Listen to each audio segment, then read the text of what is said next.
네, 오늘 말씀의 주제는 자백하는 삶입니다. 성도들 모두 다 하나님 앞에서 매 순간 자백하는 삶 살고 계시죠?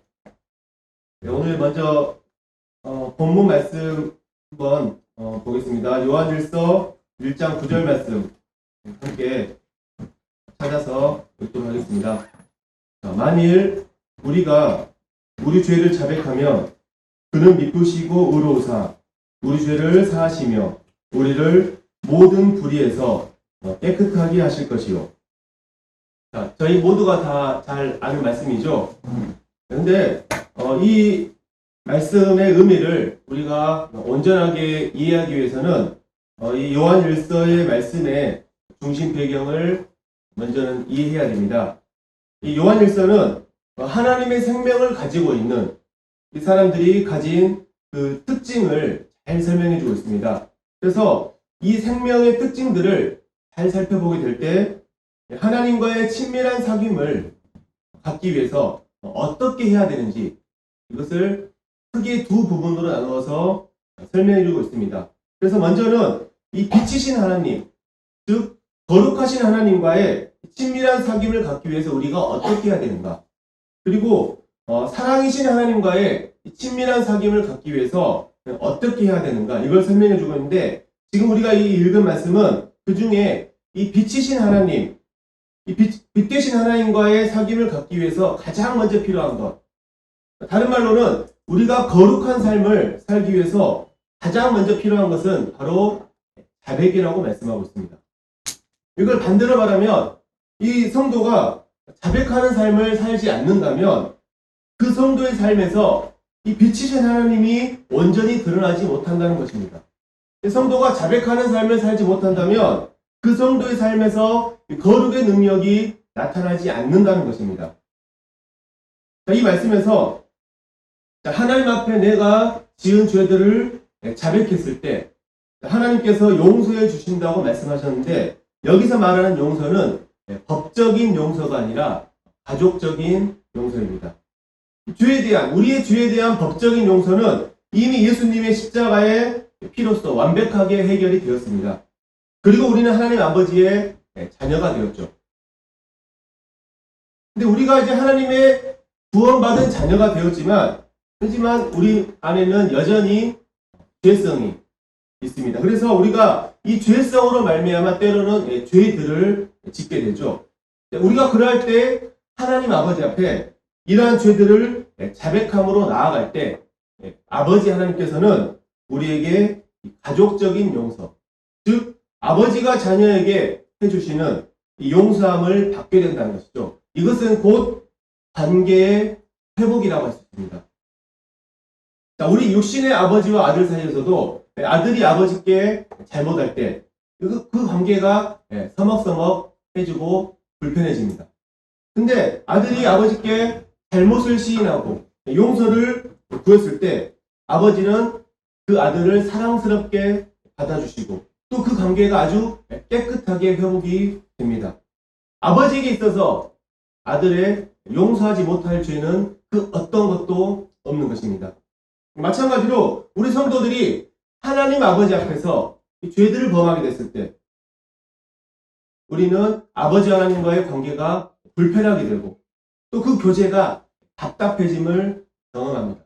때로는 우리에게 하나님께서 아버지로서 징계를 내리시기도 하죠. 하지만 우리가 즉시 그 잘못을 깨닫고 하나님 앞에, 아버지 앞에 이 죄들을 아뢰면서 나아가게 될 때에 우리는 즉시 깨끗함을 입게 되고 또 하나님 아버지와의 관계가, 친밀한 관계가 회복이 됩니다. 자, 그런데 이런 경우가 있습니다. 만약 우리가 이 죄들을 자백했음에도 불구하고 여전히 하나님과의 교제가 답답한 상태에 있다. 우리의 기도가 막히게 된다. 거기에는 이 두 가지의 문제점이 있다고 생각할 수 있습니다. 첫 번째 문제는 우리가 우리 죄들을 자백했을 때 모든 불의에서 깨끗하게 해주신다. 이 말씀을 내가 온전히 믿지 못하고 있기 때문입니다. 하나님께서는 이미 그 자백을 통해서 나를 아주 사랑스럽게 받아주시고 용서하셨는데 내가 그 사실을 믿지 못함으로 그분 앞에 온전히 들어가지 못하는 것이죠. 우리가 아버지 하나님의 사랑을 의심하게 될 때 이런 일이 생깁니다. 두 번째로, 우리가 입으로는 하나님께 그 죄들을 자백했지만 실상은 여전히 그 죄들을 버리지 않고 그 죄 가운데 행하고 있을 때 이런 일이 생깁니다. 그건 자백이 아닙니다. 오히려 이것은 하나님을 기만하는 것입니다. 자기 스스로를 속이는 것입니다. 아무리 사소한 죄라도, 작은 죄라도 우리는 하나님께 자백함으로 버려야 됩니다. 그래서 이러한 자백하는 삶을 아주 충실하게 살고 있는 성도들은 이 아무리 작고 사소한 죄랄지라도 그 죄들이 하나님과의 교제를 가로막는데, 그 하나님께 드리는 기도를 막히게 하는데 얼마나 큰 장애물이 되는지를 경험하는 것입니다. 또, 내가 죄를 범했는데 그 죄에 대한 피해자가 있습니다. 피해자. 그렇다면 우리는 하나님께 자백할 뿐만 아니라 그 피해자에게 반드시 피해에 대한 보상을 해줘야 되고 용서를 구해야 됩니다. 그런데 많은 사람들이 이 하나님을 믿는다고 하면서도 남들에게 죄를 짓고 피해를 범했는데 그 사람은 나는 하나님께 자백했으니까 용서를 받았어. 나는 깨끗해. 이러고 많은 사람들이 있습니다. 이것은 그러한 분들이 오히려 하나님의 이름을 불신자들에게, 세상 사람들에게 모독을 당하게 하는 그런 빌미를 제공하는 것입니다. 우리는 이 자백을 할 때 먼저는 하나님께서는 우리의 아버지이기 때문에 우리가 이 자백을 할 때 우리를 기쁘시게 받아주시는 아버지라는 사실을 우리는 먼저는 믿어야 됩니다. 그리고 그 다음으로 성령께서 깨닫게 해주시는 그 죄들을 우리는 실제적으로 버려야 됩니다. 그리고 피해를 입은 상대가 있다면 우리는 반드시 용서를 구해야 되고, 이럴 때 우리는 바로 이 자백을 통해서 빛 되신 하나님과의 친밀한 사귐 가운데, 그 관계 가운데 온전히 거할 수가 있는 것입니다. 성도님께 한번 질문을 드려보겠습니다. 자, 우리가 범하는 이 죄 중에 자백을 통해 깨끗함을 입지 못할 죄들이 혹시 있나요? 그러니까 어떤 죄는 자백으로 해결이 안 되는 죄가 있을까요? 여기 우리가 읽은 요한일서 1장 9절에서 말씀하는 이 모든 불의에 포함이 안 되는 죄가 과연 있을까요? 어떻게 생각하십니까? 우리는 생각을 해봐야 됩니다. 이 측면도 이제 두 가지 부분을 생각해야 되는데, 먼저는 어떤 한 성도가 징계에 해당하는 범죄를 저질렀어요. 근데 그 죄를 하나님 앞에 자백하고 그 성도가 상한 심령으로 그 가운데 있는데 과연 그 성도에게 징계를 내려야 될까? 우리는 이 징계의 목적이 이 교회의 거룩함을 지키는 것, 그리고 그 성도가 회복하는 것, 이 두 가지가 징계의 목적이라고 분별하고 있습니다. 근데 그 범죄한 성도가 하나님 앞에서 그 죄를 자백했습니다. 그러면 그 교회의 거룩이 회복이 되었습니까? 아니면 여전히 훼손되어 있습니까? 그 범죄한 성도가 자백을 통해서 회복을 입었습니까? 입지 못했습니까? 어떻게 생각하십니까? 하나님께서 이 자백을 통해 그 성도를 용서하시고 깨끗하게 받아주셨다고 말씀하셨는데 그 성도에게 우리가 징계를 줘야 되냐? 물론 그 성도가, 이 범죄한 성도가 입으로는 자백했다면서 여전히 그 범죄 가운데 거하고 있는 것들이 발견된다면 당연히 징계를 줘야 되는데, 지금 여기서 말하는 것은 그 성도가 범죄한 뒤에 하나님께 자백하고 상하고 애통한 마음 가운데 있는데 그 성도에게 징계를 줘야 되냐, 이것입니다. 근데 또 이 부분도 생각할 수 있죠. 그 범죄한 그 성도를 징계하지 않는다면 그 성도가 반드시 다음에 또다시 그 죄를 저지를 것이다. 그래서 그걸 지켜보는 다른 성도들이 그 마음 가운데 담대함이 생겨서 그 범죄를 따라할 것이다. 그래서 이 모임의 인도자들은 그러한 것들을 방지하기 위해서 징계를 내려서 그러한 죄로부터 교회를 지켜야 한다고 분별할 수도 있습니다. 왜냐하면 모임의 인도자들은 죄와 사단의 공격으로부터 이 양무리들을 지켜야 될 책임이 있기 때문에 이 또한 맞는 분별을 할 수 있죠. 그래서 제가 이 말씀을 드리는 것은 이러한 부분에 대해서 많은 어떤 논란들이 있기 때문에 이 두 가지 부분을 측면을 다 말씀드렸는데, 중요한 것은 이에 대한 결정은 바로 모임의 인도자들이 상황에 따라서 그 분별에 맡기는 것이 가장 합당하지 않나. 그래서 그 모임의 인도자들의 그 결정들을 우리는 존중해 줘야 되지 않나, 이런 생각을 해보게 됩니다. 근데 이 자백의 목적은 여기 요한일서 2장 1절에 보면은 죄를 짓지 않게 할 목적이라고 말씀하고 있습니다. 한번 2장 1절 한번 말씀 보시죠. 나의 자녀들아, 내가 이것을 너희에게 쓰면 너희로 죄를 범하지 않게 하려 함이라. 만일 누가 죄를 범하여도 아버지 앞에서 우리에게 대언자가 있으니 곧 의로우신 예수 그리스도시라.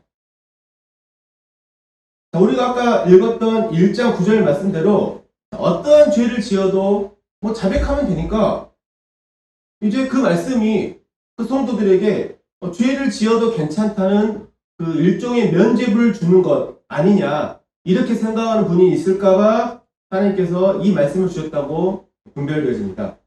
자백은 성도가 죄를 지어도 된다는 이 면죄부를 주는 것이 아니라 오히려 죄를 범하지 않게 하기 위함이라고 말씀하고 있습니다. 왜냐하면 이 자백하는 삶을 사는 성도는 그 특징이 정말 이 죄를 미워합니다. 그리고 이 조그마한 죄에도 민감해하고 괴로워하는 그 특징이 자백하는 성도의 삶에 나타나 있습니다.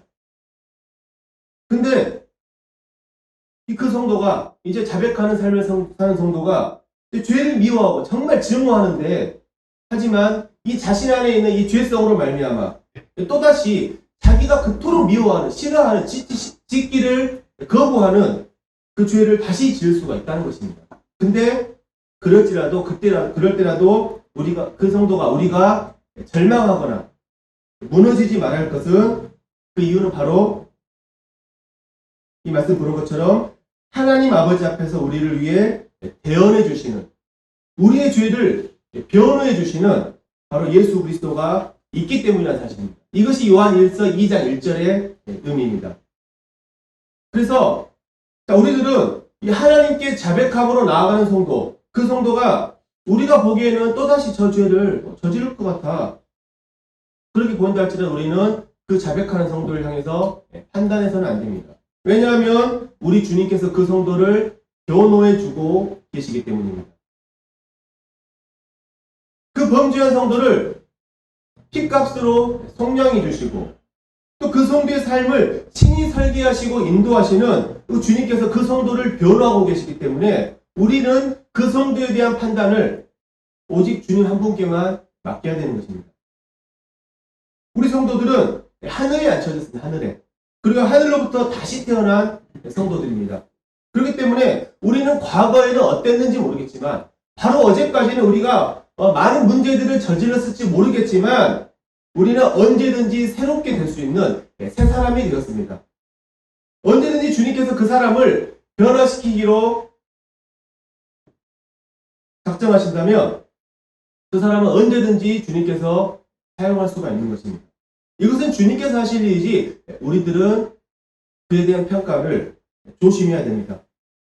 우리는 아무리 연약한 성도라 할지라도, 또 자주 실수하고 넘어지는 성도라 할지라도, 그 성도가 이제 그 마음을 새롭게 하고 다시금 주님 앞에 나오고자 하는 그러한 모습을 비춘다면 언제든지 우리는 믿어주고 다시 세워줘야 될 필요가 있습니다. 왜냐하면 하나님께서는 성경에 나타난 일화들을 볼 때 하나님께서는 그분의 일꾼들을 사용하실 때 때로는 그 실수들, 실패들을 통해서 그 성도를 낮추시고 또 연단시키셔서 사용하시기 때문입니다. 그래서 우리 눈에는 현재 그 성도가 어떤 문제가 있게 보이고 실수로 인해 넘어져 있게 보인다 할지라도 하나님께서 그 성도를 사용하시기 위한 그 연단의 과정이 될지는 그 누구도 모르기 때문에 우리는 그 판단을 조심해야 됩니다. 그 성도를 세우고 해하시는 것, 낮추시는 것, 오직 하나님의 주권에 달려 있습니다. 우리 모두는 현재 어떤 상황이 있다 할지라도, 우리가 어떤 절망과 어려움 가운데 있다 할지라도 우리는 하나님께서 언제든지 우리를 들어 올리시면 우리는 얼마든지 쓰임을 받을 수 있는 특권이 우리들에게 있습니다. 이 특권은 어떤 특정한 뛰어난 성도들에게만 주어진 것이 아니라 모든 성도들이 동일하게 이 특권을 가지고 있습니다. 모두가 동등하게 하나님의 생명을 소유한 성도입니다. 모두가 이 예수님과 함께 한 몸을 이룬 하늘에 앉혀진 성도입니다. 그래서 우리들은 언제든지 우리 주님의 이 지혜와 능력을 내 자신의 것으로 사용할 수 있는 이 자격이 있는 성도라는 사실을 우리 모두 알아야 됩니다. 다만 이 모임의 인도자들은 이제 그러한 성도에게 먼저는 작은 일부터 하나하나 맡겨가면서 시험해보고 검증하면서 일들을 맡겨야 할 필요가 있을 것입니다. 또 우리가 이 부분에 있으면 항상 걱정할 부분이 있죠. 혹시 그 성도가 입으로는 자백했다 하는데 실상 그렇지 않은 경우는 어떻게 하냐, 말로만 그러면 어떻게 하냐. 근데 그럴지라도 우리는 그 성도의 자백을 믿어줘야 됩니다. 왜냐하면 우리에게는 공의로우신 심판주, 바로 하나님이 계시기 때문입니다. 만약 그 성도가 거짓으로 자백하고 거짓으로 하나님께 나아가는 것이라면 하나님께서 반드시 그 성도를 징계하십니다. 하나님께서 절대 그대로 안 놔두십니다. 그 자백에 대해서 판단하시고 심판하시는 분은 오직 하나님 한 분뿐이기 때문에 우리는 그 하나님의 그 주권을 우리는 인정하고 믿는 가운데 그 성도들을 우리는 받아줘야 됩니다. 그 다음은 하나님께서 하실 일입니다. 자, 우리 이 성도들의 자백하는 삶 가운데 삼위일체에 하나님께서 함께하고 계십니다. 먼저는 아버지 하나님께서는 언제든지 우리 성도들이 자백함으로 나오기를 원하고 계시죠. 그리고 이 아들 하나님이신 예수님과 성령 하나님께서 이 우리의 자백을 돕고 계십니다. 우리 아들 하나님 예수님께서는 자, 우리 금방 2장 1절 중반 이후 말씀 다시 한번 보겠습니다. 자, 만일 누가 죄를 범하여도 아버지 앞에서 우리에게 대언자가 있으니 곧 의로우신 예수 그리스도라. 많은 부분에 또 이런 부분 이에 대한 말씀들이 있지만 자, 그리고 성령 하나님께서는 이것도 한번 찾아보시겠습니다. 로마서 8장 26절 27절 찾아보겠습니다. 26, 27절 이와 같이 성령도 우리의 연약함을 도우시나니 우리는 마땅히 기도할 바를 알지 못하나 오직 성령이 말할 수 없는 탄식으로 우리를 위하여 친히 간구하시니라. 마음을 살피시는 이가 성령의 생각을 하시나니 이는 성령이 하나님의 뜻대로 성도를 위하여 간구하십니다. 이 말씀은 성령께서 성도들을 돕는 사역을 말씀하고 있는데 여기에는 성령께서 그 성도의 죄를 깨닫게 하고 하나님께 자백하기까지 돕는 사역까지를 포함해서 지금 말씀하고 있습니다. 그래서 하늘에서는 예수님께서 또 이 땅에서는 성령님께서 우리의 자백을 돕고 계시다. 이 사실이 우리에게 정말 놀라운 위로와 힘을 주고 있습니다.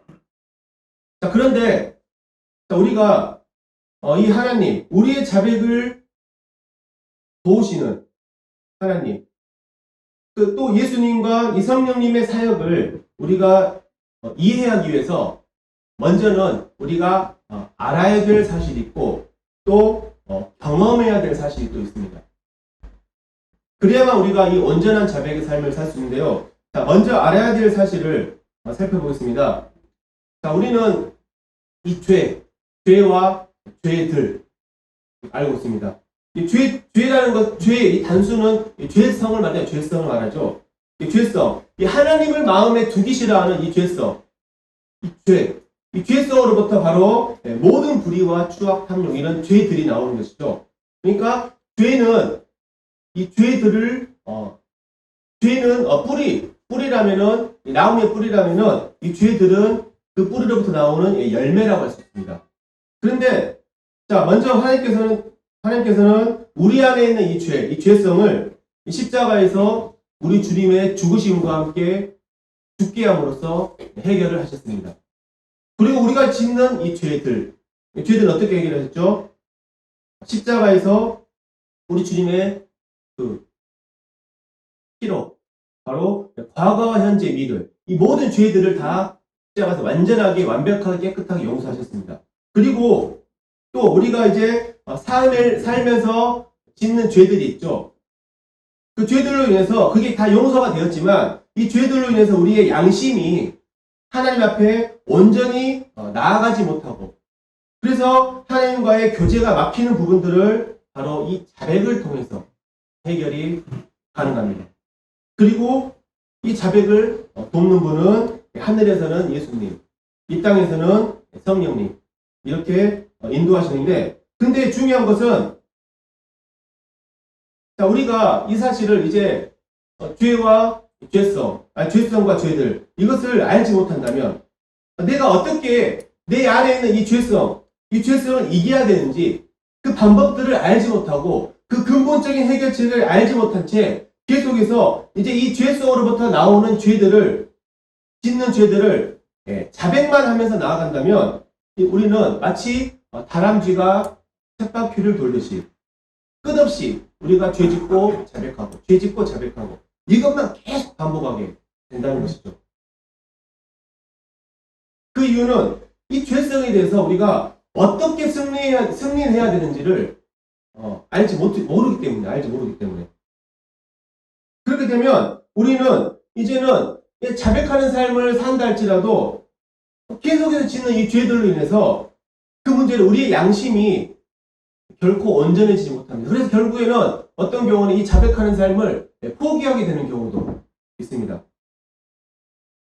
그래서 우리는 먼저는 알아야 될 사실, 믿어야 될 사실 바로 이 죄성 십자가에서 죽으신 우리 주님과 함께 나도 이 죄에 대해서 이 죄성에 대해서 죽었다고 우리는 여기고 믿어야 됩니다. 그리고 이제 죽었다는 믿음으로 이 죄에게 나를 허용하지 말아야 됩니다.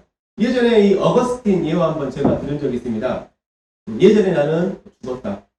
전날에 이 죄짓기 좋아하는 나는 죽었다. 유혹에 빠지기 쉬운 나는 죽었다. 나는 주님과 함께 죄에 대해서 죽었다. 이렇게 내가 믿고 나는 이제 하나님께 살아있다. 이러한 믿음으로 이제 예수님께서 나의 삶 속에 온전히 역사하도록 내 자신을 내어 드려야 됩니다. 성령께서 우리에게 주시는 그 순간순간의 음성에 귀를 기울여야 되고 또 성경 말씀을 통해서 주어진 말씀들에 순종하면서 주님 저에게 이러한 말씀을 또 주님의 성령의 음성을 순종할 수 있는 능력과 지혜를 저에게 주십시오. 이렇게 우리는 내 자신을 주님께 드려야 됩니다. 그럼과 동시에 이 육신의 연약함으로 짓게 되는 이 죄들을 즉시 자백함으로 버리고 나아가야 됩니다. 전에 알라, 여기라, 드리라 이 세 단계 교제했었는데 기억나시죠? 우리가 죄에 대해 죽고 하나님에 대해서 살아있다는 사실을 알아야 됩니다. 먼저는. 그리고 그렇게 여겨야 되죠. 이 여긴다는 말은 믿는다는 걸 말합니다. 그리고 가장 중요한 내 삶을 실제적으로 하나님께 드려야 됩니다. 이 믿음으로 내 삶을 하나님께 온전히 드릴 때 그때 비로소 이 죄성에 대한 승리를 우리는 경험할 수 있습니다. 내가 주님과 함께 죽고 하나님께 살았다는 사실을 알고 내가 믿는다 해도 내 삶을 실제적으로 드리지 못한다면 주님의 일에 내 삶을 드리지 못한다면 우리는 절대 이 죄에 대해서 승리할 수 없습니다. 실제적으로 드릴 때 나는 죽고 오직 내 안에 주님께서 사시는 이 삶의 진정한 시작이 되는 것입니다. 근데 이제 경험해야 될 부분, 하나님께서 우리가 이제 이러한 사실을 믿고 하나님께 드리는 삶을 살게 될 때 분명하게 우리에게 깨닫게 해주시는 것이 있습니다. 우리가 주에 대해 죽고 하나님에 대해서 살아있는 삶을 실제적으로 살 수 있게 하기 위해서 하나님께서 우리에게 경험적으로 깨닫게 해주시는 것이 있어요. 이 경험적인 깨달음 이전에는 우리가 하나님에 대해서 살아있는 삶이 온전하게 이루어질 수가 없습니다.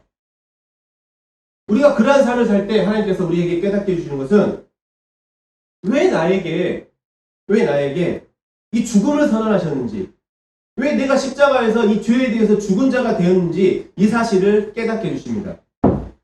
이것은 지식으로 되는 것이 아니에요. 우리는 이제 내가 하나님께 믿음으로 내 삶을 드리기로 작정하고 그렇게 나아갔을 때 우리는 이제 하나님과의 이제 긴밀한 사귐 가운데 들어갑니다. 하나님의 그 임재 앞에서 하나님을 이제 인격적으로 대면하게 됩니다. 물론 우리가 하나님을 구원받을 때 하나님을 만나게 되지만 그 만남과 또 하나님을 우리의 실제적인 삶에서 인격적으로 만나는 것은 분명하게 다릅니다. 그래서 우리가 인격적으로 하나님의 임재 앞에서 그분을 대할 때 하나님께서는 그 하나님의 임재 앞에서 우리 이 자신의 실체를 바라보고 계십니다.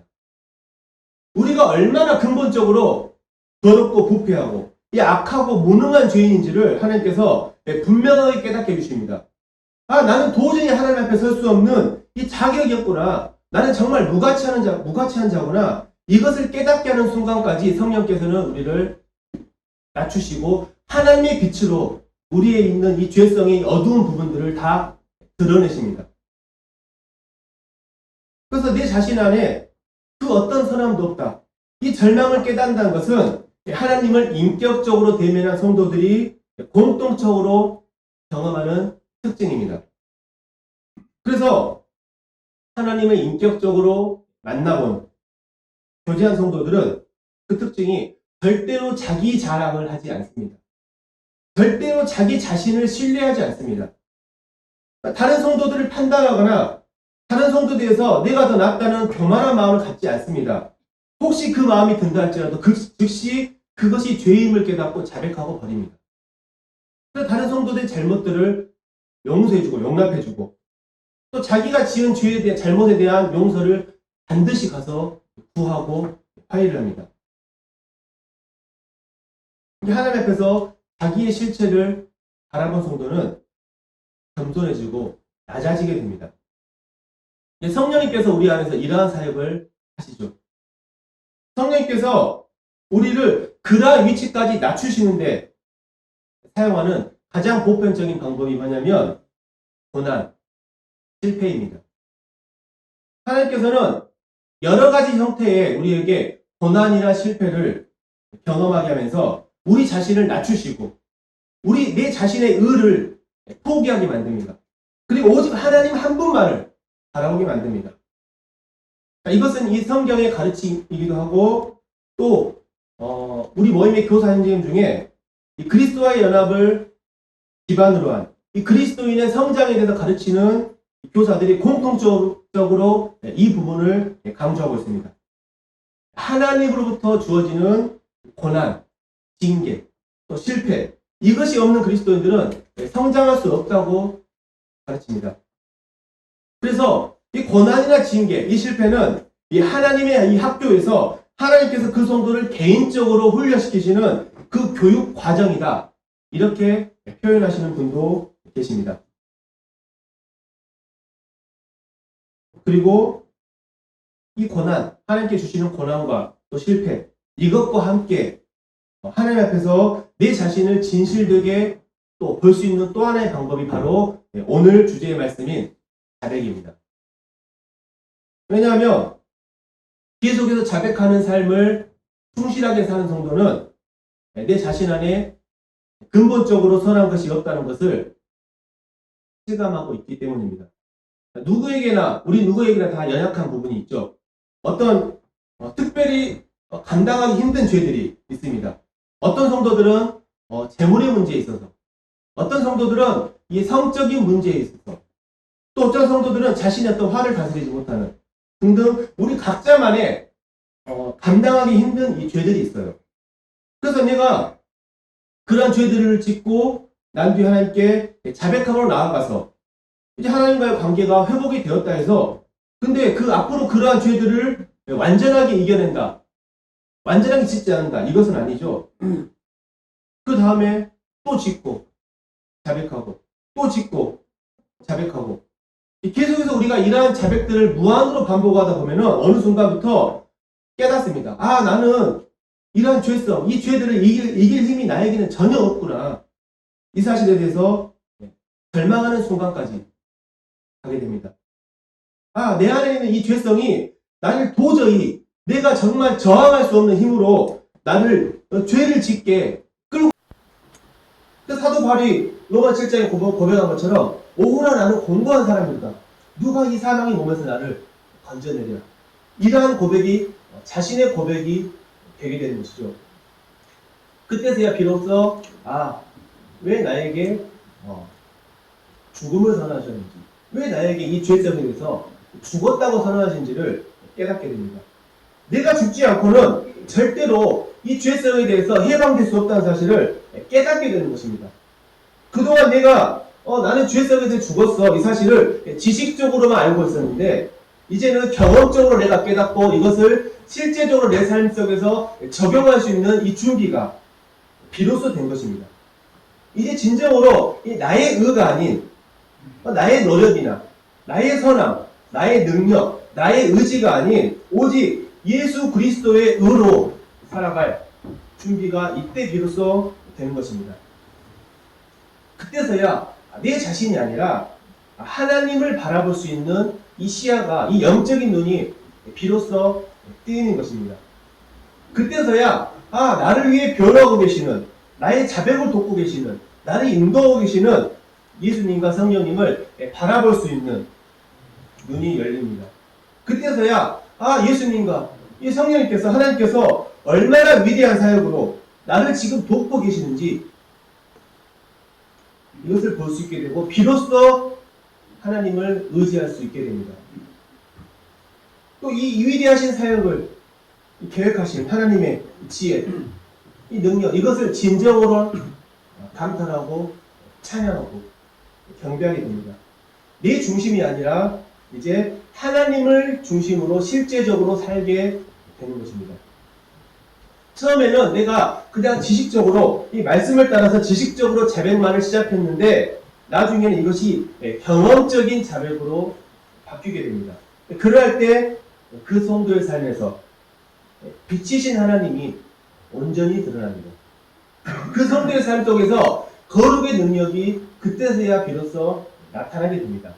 근데 또 우리가 알아야 될 사실은 우리가 이러한 삶을 경험한다 할지라도 또한 언제든지 나를 넘어뜨릴 수 있는 이 죄성은 언제든지 우리가 죽는 순간까지, 주님 나라에 가는 날까지 도사리고 있다는 사실을 우리는 알아야 됩니다.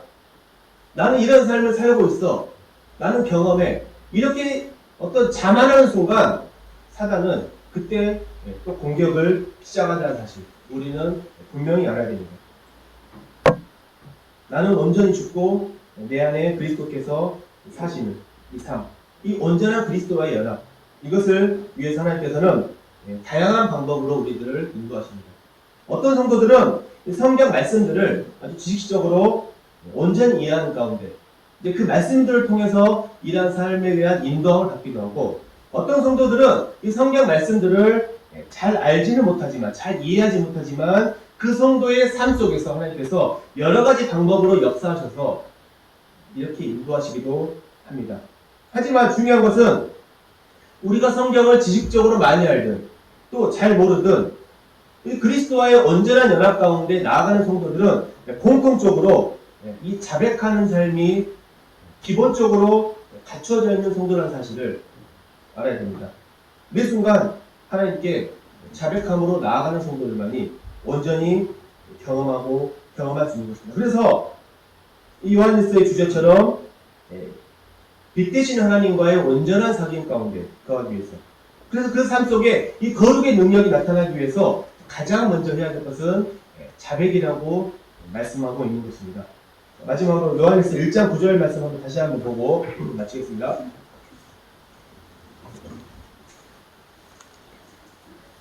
만일 우리가 우리 죄를 자백하면 그는 미쁘시고 의로우사 우리 죄를 사하시며 우리를 모든 불의에서 깨끗하게 하실 것이요. 이 말씀을 의지해서 매 순간 이 자백하는 삶을 살면서 하나님으로부터 오는 그 인지 앞에서 하나님을 경험하며, 이제 그래서 마침내 하나님의 빛이, 하나님의 거룩의 능력이 성도들의 삶 가운데 온전하게 드러나기를 원합니다. 이상으로 마치겠습니다.